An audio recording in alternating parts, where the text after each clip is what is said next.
চলে এলাম ঈদ ব্লগ নিয়ে। ঈদে তো বাড়ি যাচ্ছি, লাগেজ গুছিয়েছি আর টুকিটাকি যা যা লাগবে সব কিছু নিয়ে ফেলেছি। আর ব্যাগ মোটামুটি গুছানো শেষ। আর এদিকে আমার দেবর গাড়ি পাঠিয়েছে আমাদের নেয়ার জন্য।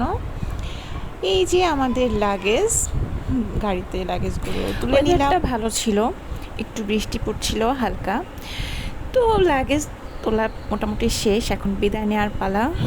একটু খারাপও লাগছে আবার ভালোও লাগছে। আসলে হয় কি, নিজের বাসার জন্য যেমন মনটা একটু কাঁদে, আবার বাড়িতে যাব একটা আলাদা আনন্দের অনুভূতি থাকে। সব মিলিয়ে ভালোই লাগছিল। ওয়েদারটা তো ভালো ছিল, বেশ মজা করেই যাচ্ছি আমরা। আসলে সত্যি বলতে কি, আমার কিন্তু গাড়িতে এসির থেকে জানালা খুলে যে বাতাসটা আসে সেটা বেশি ভালো লাগে। তো আমি সেভাবেই যাই বেশিরভাগ সময়। গাড়ির জানালা খুলে গান শুনতে শুনতে যাওয়ার মধ্যে আলাদা একটা অনুভূতি আছে, কি বলেন আপনারা? এই যে মাওয়া এক্সপ্রেস হয়ে পদ্মা সেতু দিয়ে আমরা যাচ্ছি। রাস্তাগুলো এত সুন্দর যে রাস্তা দেখতে দেখতেই অর্ধেক চলে যাওয়া যায়। তো আমরা যখন পদ্মা সেতুতে তখন প্রায় সন্ধে, আর বাড়ি পৌঁছাতে পৌঁছাতে প্রায় রাত।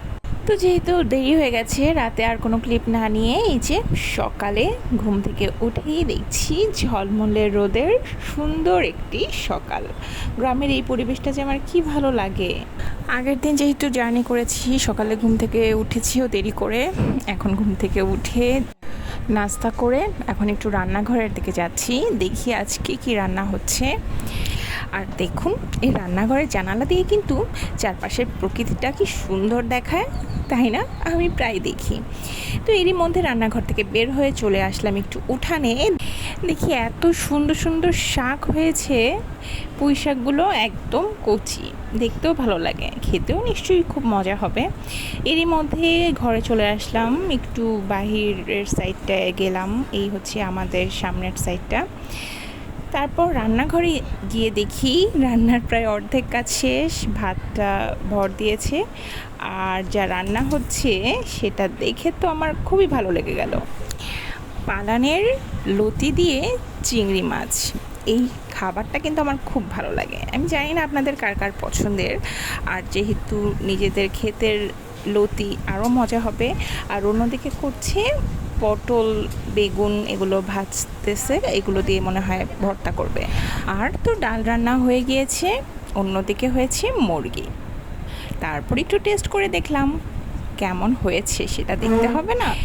চেখে দেখলাম সেই মজা হয়েছে। এরই মধ্যে আমার মেয়ের খিদা পেয়ে গিয়েছে, ওকে একটু ভাত খাওয়াতে আসলাম সেই মুরগির মাংস দিয়ে।